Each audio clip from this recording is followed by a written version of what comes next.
Back speaking with Greg Hall today from Alligator Energy. Greg, Happy New Year. Yeah, same to you, Andrew. Nice to see you. And starting strong with a big milestone achieved for the Samphire project with the granting of this retention lease for the field recovery trial. Just tell us a bit more. What does it mean? Yeah, that's correct, Andrew. Look, we received the conditions on this in December, which we advised the market of. We reviewed them, had got some clarifying points understood, and we've accepted those conditions, and now the retention lease has been granted. The key thing is this is the final go no go point really for the operation of our future field trial. We already have the pilot plant fabricated on site in our yard in Whyalla. We have all other gear that we need available. So that's been a key milestone for us today, which is great. And so what are the key next steps from here for Samphire? So we've got to produce an operating plan, which is called a Program for Environment Protection and Rehabilitation, a PEPR. That's already written, but we now have to incorporate some of the conditions that come with a retention lease, which, as you're aware, we only reviewed last December.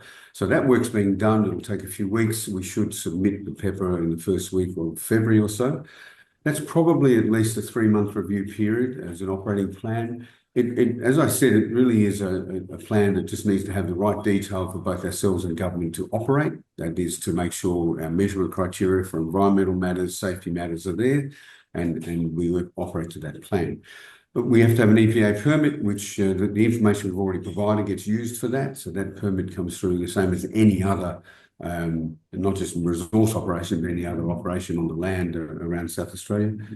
Then we have the construction of the project, basically the civil works, the installation of the plant we've already built, and then operation of that. So that's the key steps for this year as we put in this release out today.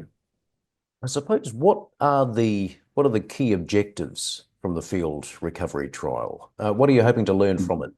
All right, so the important point is when you're operating an in-situ recovery style of mining operation, you're doing it by remote. You're drilling holes, you're circulating the groundwater, you're adding the lixiviant dissolved uranium, but you're really doing all estimates because you're not down in the ground with this material. So you've got to do a trial. So this is a trial of 3 rings of holes producing a loaded pregnant liquor solution containing uranium, bringing it out, putting it through trial smaller IX columns to extract the uranium.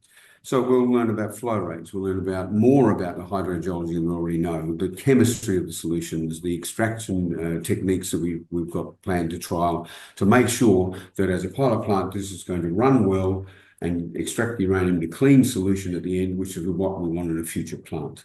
So we can do trials of different steps. We can take our time to do it, and that will mean that we'll have all the design parameters we need for a future feasibility study. What we're intending to do is to go for expressions of interest on that feasibility study in the first half of this year and have whichever organisation we select available during the operation of this plant so that those, the engineering firm that's going to help us with that has an understanding of what we're doing. So that's the plan and then the outcomes for this year, which are very important. And so looking to get the trial underway in the second half of the year, just looking a bit longer term, what are the wider ambitions for Samphire? The key part of the feasibility study is to have a definitive plant design and wellfield operations plan such that we can then put a full mining operation approval in. Now, we would anticipate being ready to launch that in the last part of 25, early 26. Now, that full mining approval will take a good time. It'll take 2 to 2.5 years to work that through. But the work we've done on this field trial and the approval of that has already taken us a long way. So we've done a lot of work to prepare that. The regulators are familiar with the operation now. The regulators are familiar with the environment, the hydrogeology. So we really are in good shape to take that approval forward. Realistically, if we are getting an approved project, financing it, fabricating, constructing a plant, we're probably going to be having first commissioning production in 2029. But that's perfectly in line with where we thought we'd be in the long run. And it's actually perfectly in line with the demand from the market we're seeing now. So we've already been talking to nuclear utilities. There is enough little shake-ups happening in the market still that nuclear utilities are very interested in future production from groups like ourselves.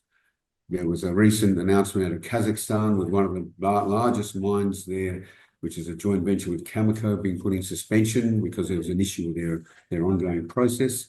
Look, we will be with the de-risking of the project through this year with this field trial. We'll be in an excellent position to do first contracts in the latter part of this coming year, and that's a big tick for our shareholders and for the market going forward. Indeed. Greg, good to see you. Thanks for your time. Thank you very much, Andrew. All the best.